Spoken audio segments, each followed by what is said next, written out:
नमस्कार, मैं आशा त्रिपाठी शुक्ला हिंदी लर्नर्स के यूट्यूब चैनल पर आपका स्वागत करती हूँ।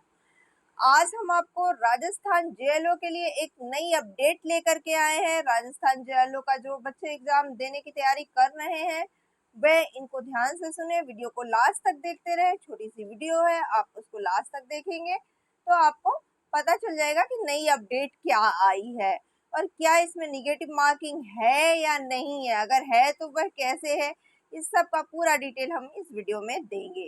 तो जो भी जेएलओ स्टूडेंट है उनको सावधान हो जाने की ज़रूरत है, क्योंकि जैसा कि आप सभी को पता है कि जो एग्ज़ाम है उसकी डेट ऑलमोस्ट जो है 28-29 अक्टूबर बताई गई है और ये जहां तक सही भी है कि 28-29 अक्टूबर तक जेएलओ का एग्ज़ाम हो जाएगा। अब इसकी अपडेट क्या है? अपडेट सबसे पहले हम जान लेते हैं कि अब आपको जो ऑब्जेक्टिव क्वेश्चन है उसमें 4 की जगह आपको 5 विकल्प दिए जाएंगे। यानी कि एक विकल्प होगा कि हम ये क्वेश्चन अटेम्प्ट नहीं करना चाहते हैं या ये क्वेश्चन का आंसर हमको नहीं आता है, इस टाइप का कोई विकल्प होगा। वह अगर आप अनअटेम्प्ट क्वेश्चन जो हम छोड़ देते थे, पहले उसको अटेम्प्ट नहीं करते थे और वो ये मान लिया जाता था कि बच्चे ने उसको अनअटेम्प्ट रखा है, तो अब ऐसा नहीं होगा। अब आप अगर कोई क्वेश्चन अनअटेम्प्ट कर रहे हैं तो उसको भी आपको विकल्प में दिया होगा कि यह अनअटेम्प्ट है, तो आपको उस पर भी क्लिक करना होगा। अगर आप ऐसा नहीं करते हैं और अगर आपको जो क्वेश्चन नहीं आता है उसको आप वैसे ही छोड़ देते हैं, पांचवा विकल्प अगर आप नहीं भरते हैं, तो ऐसे क्वेश्चंस आपका 10% टोटल क्वेश्चन में से अगर ज़्यादा होगा तो आपकी कॉपी जो है वह इनवैलिड मान ली जाएगी और आपकी वह कॉपी आगे नहीं चेक होगी।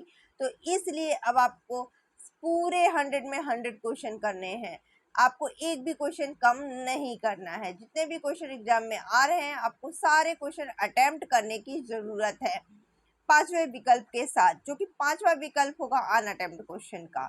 ठीक है, इसके साथ ही साथ जो व्यक्ति जो बच्चा वो क्वेश्चन अटेम्प्ट नहीं करता है, यानी कि अनअटेम्प्ट क्वेश्चन पे टिक नहीं लगाता है, तो अगर 10% से ज़्यादा है तो फिर तो आपकी कॉपी ही नहीं चेक होगी। अगर 10% से कम है टोटल मार्क्स अनअटेम्प्ट जिसमें आपने नहीं लिखा है, यानी कि अगर आपको क्वेश्चन आए तो आप प्रॉपर आंसर पे टिक लगाइए, अगर आपको क्वेश्चन नहीं आ रहा है तो आप अनअटेम्प्ट पे टिक लगाइए। अगर आप ऐसा नहीं करते हैं और अनअटेम्प्ट पे टिक नहीं लगाते हैं, क्वेश्चन को ऐसे ही छोड़ देते हैं, तो 1/3 आपको इसके लिए निगेटिव मार्किंग मिलेगी,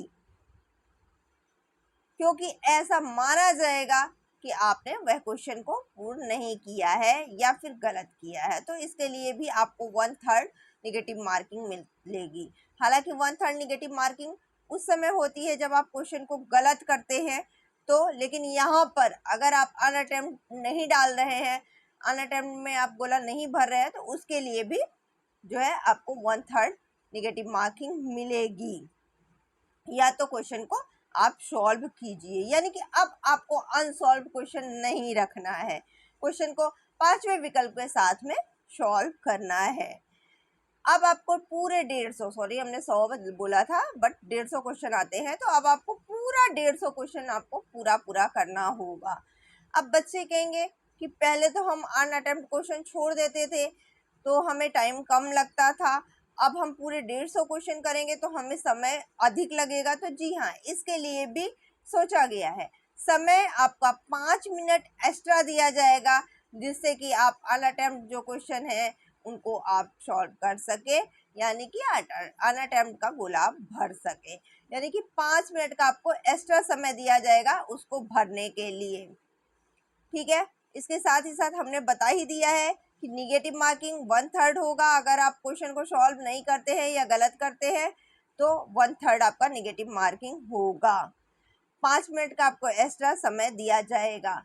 इसके साथ ही साथ एक नया अपडेट और है, वह नया अपडेट है कार्बन कॉपी को लेकर के। आप देखते हैं कि आपको आंसर शीट के साथ में एक कार्बन कॉपी भी मिलती है, जो अमूमन क्या होता था, कई जगह पे तो जमा करवा लिया जाता था, कई जगह पे बच्चे अपने घर ले जाते थे और जहाँ तहाँ फेंक देते थे।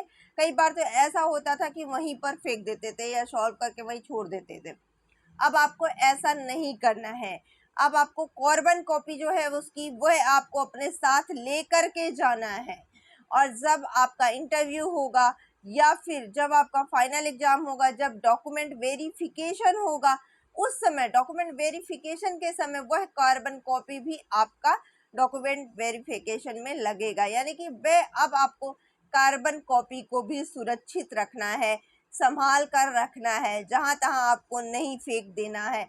या फिर जो आपका एग्जामिनर है आप उसको डिपॉजिट नहीं करेंगे कार्बन कॉपी, आप उसको केवल आंसर शीट डिपॉजिट करेंगे। कार्बन कॉपी को आप संभाल के रखेंगे तब तक जब तक का आपका सिलेक्शन नहीं हो जाता है, यानी कि सिलेक्शन तक आपको कार्बन कॉपी संभाल कर रखनी है। इसके साथ ही साथ जो अभी तैयारी कर रहे हैं उनको हम थोड़ा टिप्स भी दे देते हैं, क्योंकि अब आपने BRF ख़त्म कर लिया होगा। अगर आपने BRF नहीं ख़त्म किया है तो जितना आपने पढ़ लिया है अब वहीं पर BRF को बंद कर दीजिए। अब आपका टाइम आ गया है कि आप MCQ सॉल्व कीजिए, यानी कि ऑब्जेक्टिव क्वेश्चन जो इससे रिलेटेड है, JLO से संबंधित है, अब आपको उसको सॉल्व करने का टाइम आ गया है, क्योंकि अब आपके पास समय बहुत कम है। जब आप क्वेश्चन पेपर को सॉल्व करोगे तो ही आप जो है समय का अनुमान लगा पाओगे, किस टाइप के क्वेश्चन आ रहे हैं उसका अनुमान लगा पाओगे। तो अब आप पास्ट ईयर पेपर्स को सॉल्व करना स्टार्ट कर दीजिए। और इससे संबंधित कोई भी जानकारी लेना है, कोई भी अपडेट लेना है, आप कमेंट बॉक्स में जाके हमें कमेंट कीजिए। वीडियो अगर आपको पसंद आई हो तो प्लीज़ लाइक कीजिएगा, शेयर कीजिएगा, सब्सक्राइब कीजिएगा, बेल आइकन दबाना बिल्कुल मत भूलिएगा, जिससे कि हमारी वीडियो आपको लगातार मिलती रहे। धन्यवाद।